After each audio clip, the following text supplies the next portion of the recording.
everyone. Praise the Lord.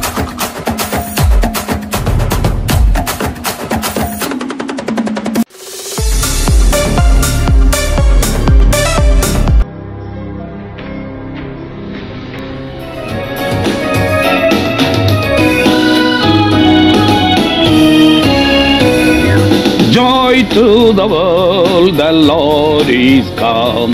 Let earth receive the King.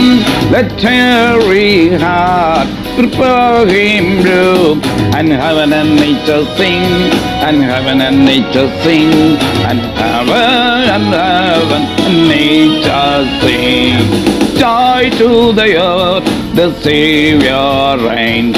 Let men the songs employ, while fields and floods, rocks, hills and plain, repeat the sounding joy, the repeat sounding joy, repeat the sounding joy.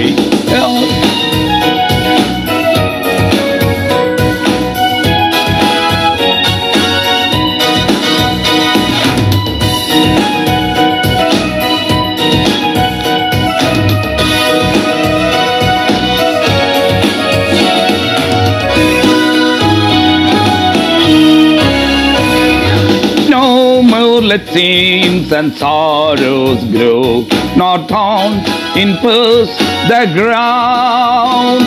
He comes to make his blessings flow. For us the curse is found, for us the curse is found, for us the curse is found.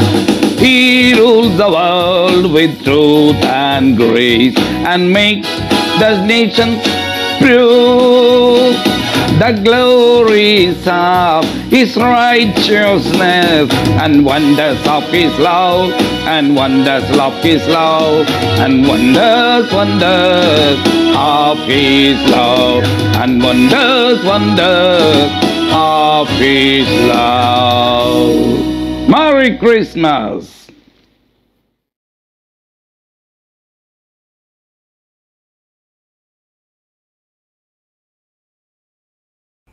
இயேசு கிறிஸ்துவின் ஈடு இணையற்ற இன்ப நாமத்தினாலே உங்கள் யாவருக்கும் நான் அன்பின் கிறிஸ்துமஸ் நல்வாழ்த்துக்களை தெரிவித்துக் கொள்கிறேன்.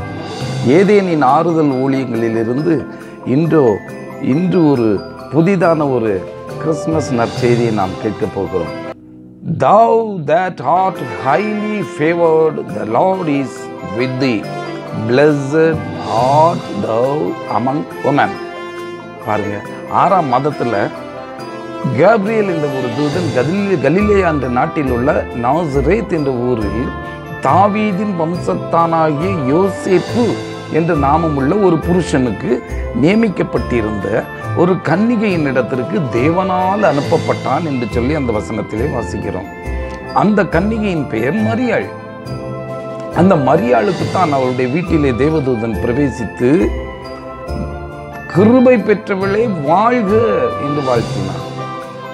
ஸ்திரீகளுக்குள்ளே நீ ஆசீர்வதிக்கப்பட்டவள் என்றான் என்று சொல்லி இந்த வேத வசனம் சொல்லுகிறது. ஆக பாருங்க, கேப்ரியல் தூதன் 3 காரியங்களை செய்தான். 1 பிரவேசித்தான், 2 வாழ்த்தினான், 3வது ஆசீர்வதித்தான். பிரியமானவர்களே, இன்று இந்த 3 காரியம்தான் நம்முடைய வாழ்க்கையிலே மிகவும் தேவை. இந்த கிறிஸ்துமஸ் காலத்திலே நாம் இன்று சிந்திக்க போகிற விஷயமும் இதுதான். பொதுவாக கிறிஸ்துமஸ் என்றாலே போதும், அந்த கிறிஸ்துமஸ் தினத்தன்று வாட்ஸ்அப்பில், ஃபேஸ்புக்கில், இன்னுமாக எஸ்எம்எஸில், தொலைபேசி மூலமாக என்று சொல்லி நண்பர்கள் உறவினர்களுக்கெல்லாம் என்ன செய்வோம், வாழ்த்து செய்தியை சொல்லுவோம். அதே நேரத்தில் அக்கம் பக்கத்தில் இருக்கிறவங்கள்ட்டெல்லாம் இந்த முறுக்கு, ஸ்வீட்டு, கேக்கு என்று கொடுத்து நம்ம வாழ்த்துவோம்.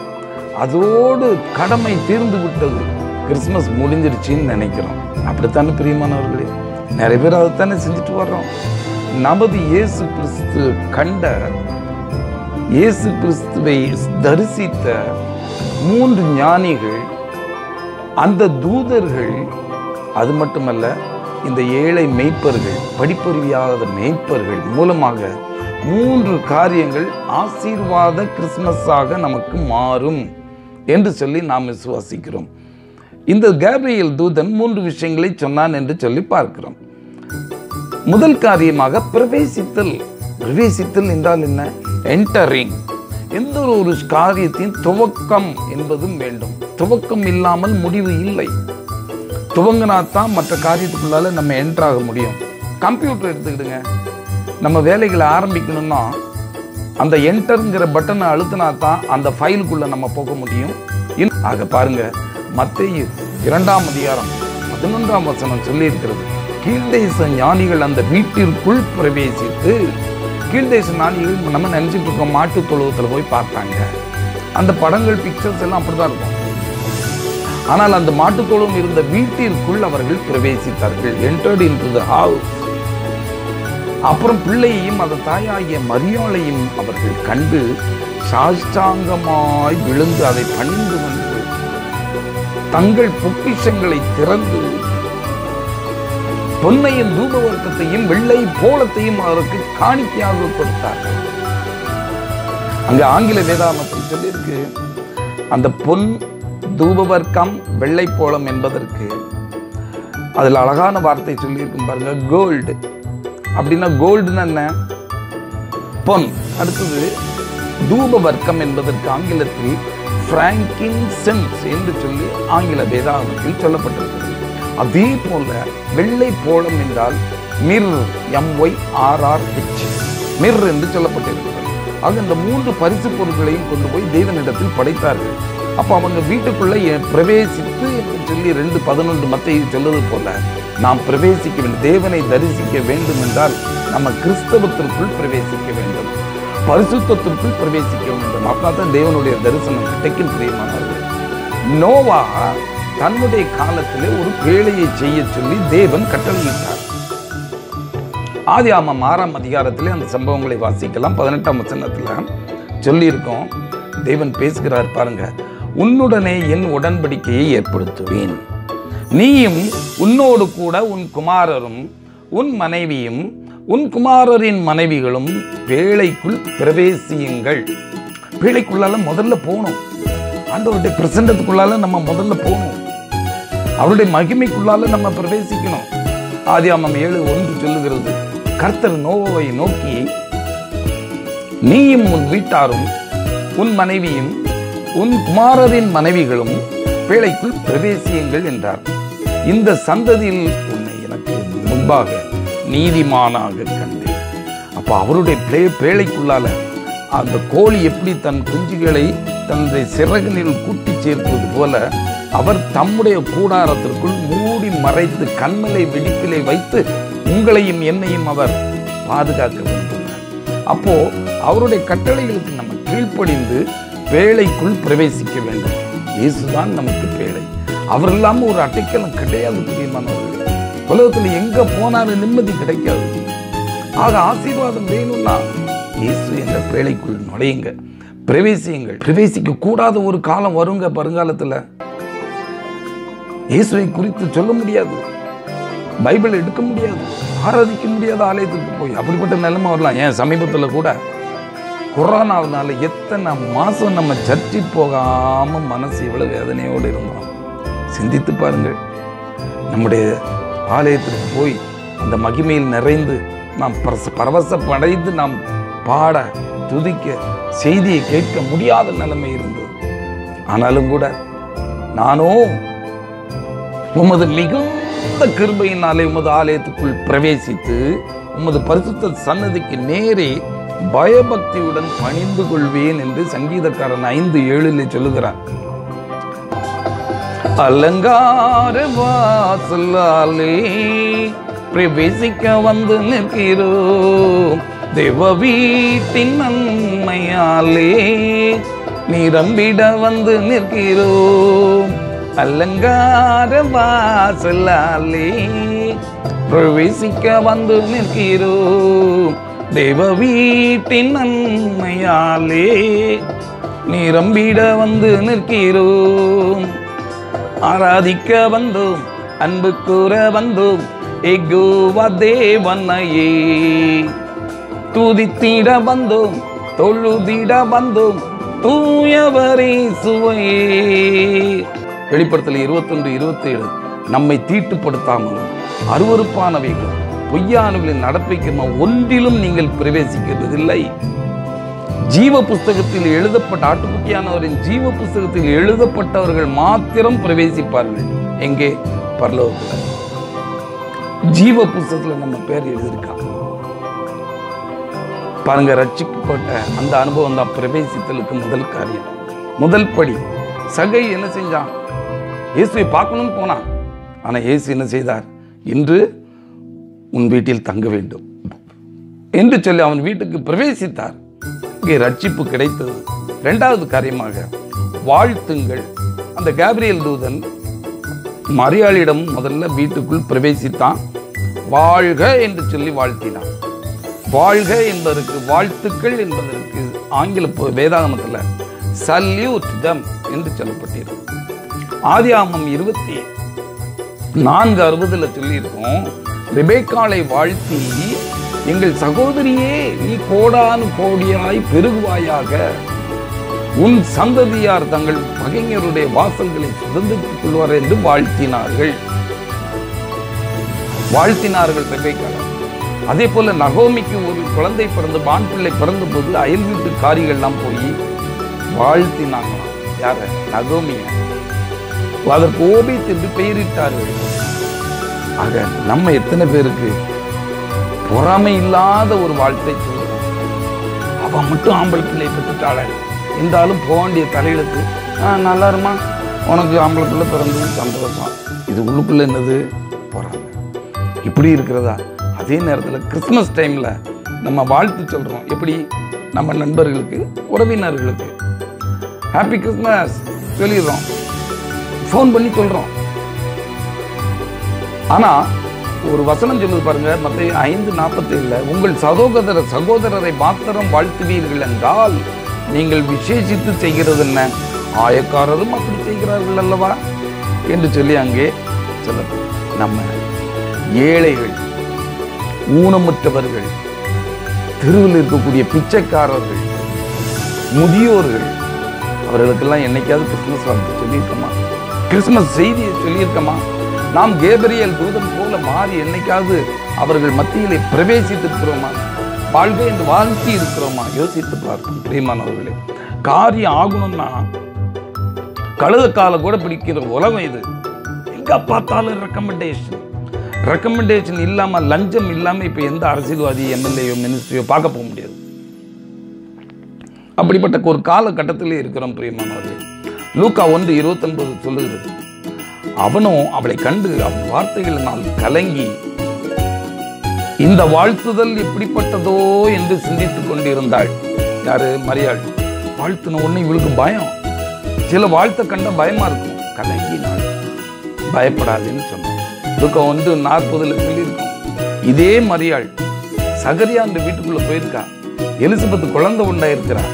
எலிசபெத்தை வாழ்த்துகிறாள். வாழ்த்தும் பொழுது பாருங்க, லூக்கா 1:44 சொல்லியிருக்கோம், இதோ நீ வாழ்த்தின சத்தம் என் காதிலே கேட்ட விழுந்த உடனே என் வயிற்றில் உள்ள பிள்ளை களிப்பாய் துள்ளியது என்று சொல்லி பார்க்கிறோம். நம்முடைய வாழ்த்து மற்றவர்களுக்கு ஆசீர்வாதமாக மாறும். வாழ்த்து நெசமாவே வாழ்த்தா இருக்கும். ஆதியாகமம் 1:28 சொல்லுகிறது, பின்பு தேவன் அவர்களை நோக்கி, நீங்கள் பலுகி பெருகி பூமியை நிரப்பி அதை கீழ்ப்படுத்தி சமுத்திரத்தின் மச்சங்களையும் ஆகாயத்து பறவைகளையும் பூமியில் நடமாடுகிற சகல ஜீவ சந்துகளையும் ஆண்டு கொள்ளுங்கள் என்று சொல்லி தேவன் அவர்களை ஆசீர்வதித்தார். அதே நேரத்தில் தேவன் 7ஆம் நாளை ஆசீர்வதித்து அதை பரிசுத்தமாக்கினார். ஆணும் பெண்ணுமாக படைத்து அவர்களை ஆசீர்வதித்தார். அவர் மனுஷர்களை சிருஷ்டித்த நாளிலே அவர்களுக்கு மனுஷர் என்று பெயரிட்டார். தம் சாயலாக படைத்தார். அப்ப அவற்ற முகத்தில் இருக்கிற அந்த சந்தோஷம், அவர் தருகிற ஆசீர்வாத குணம் யாருக்கு இருக்கணும்? நமக்கு இருக்கணும். ஆண்டவர் சொல்றாரு பாருங்க, ஆதியாகமம் 12:3, உன்னை ஆசீர்வதிக்கிறவர்களை ஆசீர்வதிப்பேன், உன்னை சபிக்கிறவர்களை சபிப்பேன், பூமியில் உள்ள வம்சங்கள் எல்லாம் ஆசீர்வதிக்கப்படும். யாத்திரையாமம் 20:24 சொல்லுகிறது, என் நாமத்தை பிரஸ்தாபப்படுத்தும் எந்த ஸ்தானத்திலும் வந்து உங்களை ஆசீர்வதிப்பேன் என்று எந்த இடத்துலனாலும் தேவனை துதிப்போம், ஆராதிப்போம், தொழுது கொள்வோம். அவரோடு கூட வாழ்க்கையை பயணம் செல்லும் பொழுது எந்த ஸ்தானத்திலும் வந்து உங்களை ஆசீர்வதிப்பார். நீங்க தேடி போகணும்னு அவசியம் இல்லை. மற்ற மதத்தில் உள்ளவங்கெல்லாம் தேடி போனா தான் ஆசீர்வாதம் இல்லை. உங்க பக்கத்திலே இருக்கிற தேவன்.